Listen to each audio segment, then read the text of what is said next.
ชีเปรียงอาทิตย์เรียบបំភ្លឺជីវិតអូបងជាខ្យល់ដង្ហើមនៃស្នេហាយើងអូនពិតមានសំណាងមានបងចូលក្នុងបេះដូងក្តីសុខអូនពេលមានបងជីវិតផ្ដើមស្រស់បងព្រមរស់ជាមួយនឹងស្នាមញញឹមអរគុណព្រំលីខិនកំណត់ឲ្យយើងជួបគ្នាអរគុណដល់វេលាឲ្យអូនស្គាល់មកប្រវត្តិស្នេហ៍អមតៈដែលកើតឡើងពីកន្លងស្នេហាអូនហើយនឹងបងដូចជាទឹកហើយនឹងត្បូងមិនអាចខ្វឹងម្នាក់ណាបានឡើយបងចាំទេគ្រាយើងផ្ដើមស្នេហ៍មិនពេលរៀបការបងតាមស្រឡាញ់តែអូនមិនខ្វល់ព្រមមិនចង់កាត់រឿងស្នេហាបន្ទប់រៀនយើងជួបគ្នាការរៀនកម្រិតបញ្ញាឆ្នាំទី4ឆ្នាំផ្ដើមស្នេហ៍អូនក៏ព្រមបើកចិត្តឲ្យរៀបរាថ្ងៃប្រកាន់លទ្ធផលប្រឡងឆ្នាំទី4ប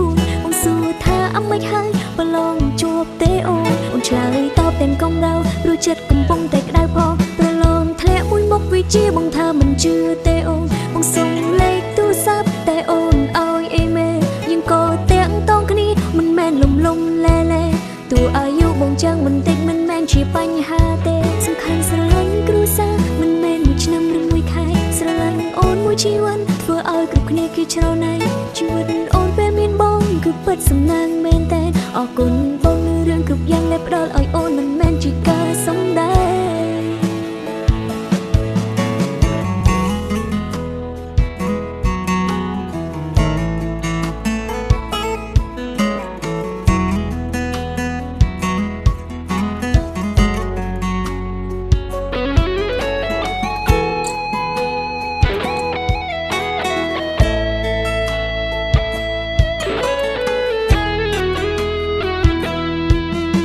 ชีเปรียงอาทิตย์เรียบបំភ្លឺជីវិតអូបងជាខ្យល់ដង្ហើមនៃស្នេហាយើងអូនពិតមានសំណាងមានបងចូលក្នុងបេះដូងក្តីសុខអូនពេលមានបងជីវិតផ្ដើមស្រស់បងព្រមរស់ជាមួយនឹងស្នាមញញឹម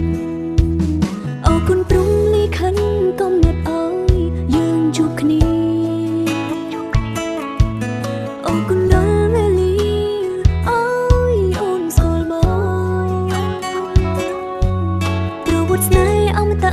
ដែលកើតឡើងពីកន្លងស្នេហាអូនហើយនឹងបងដូចជាទឹកហើយនឹងត្បូងមិនអាចខ្វឹងម្នាក់ណា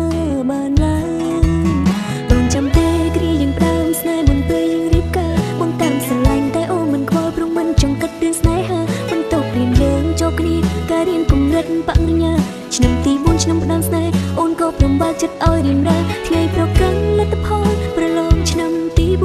ងសួរថាអមិនហើយប្រឡងជួបទេអូនឆ្លើយតបទាំងកងរៅព្រោះចិត្តកំពុងតែក្តៅផងប្រឡងធ្លាក់មួយមុខវិជ្ជាបងថាមិនជឿទេអូនបងសុំលេខទូរស័ព្ទតែអូនឲ្យអេមេលយើងក៏តាក់តងគ្នាមិនមែនលំលែ